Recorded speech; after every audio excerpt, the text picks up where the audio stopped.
স্বচ্ছ ভারত মিশনের বার্তা ছড়াতে জটিলেশ্বর মন্দিরে সাফাই অভিযানে আরএসএস ও বিজেপি। স্বচ্ছ ভারত মিশনের অংশ হিসেবে শুক্রবার ময়নাগুড়ি ব্লকের ঐতিহ্যবাহী জটিলেশ্বর মন্দির প্রাঙ্গণে বিশেষ সাফাই অভিযানের আয়োজন করা হয়। আরএসএস ও ভারতীয় জনতা পার্টির উদ্যোগে অনুষ্ঠিত এই কর্মসূচিতে অংশ নেন সংগঠনের একাধিক সদস্য ও কর্মী সমর্থকরা। এদিন মন্দির চত্বর ও আশেপাশের এলাকা পরিষ্কার পরিচ্ছন্ন করার কাজে হাত লাগান অংশগ্রহণকারীরা।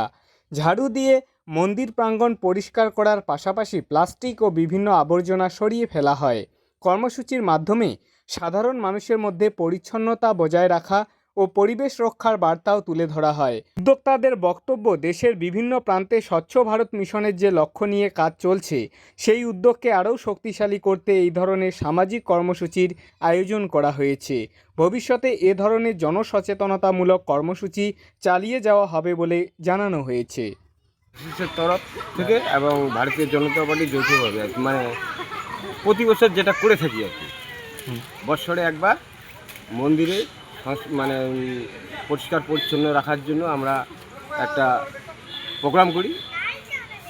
মানে স্বচ্ছ ভারত যে আমাদের কেন্দ্র থেকে যেটা মোদিজির বার্তা আর কি, সেই পরিপ্রেক্ষিতে আমরা আজকে মন্দিরে যে নোংরা আবর্জনা অনেক কিছু যে নোংরা পড়ে থাকে সব পরিষ্কার করলাম আর কি। আচ্ছা,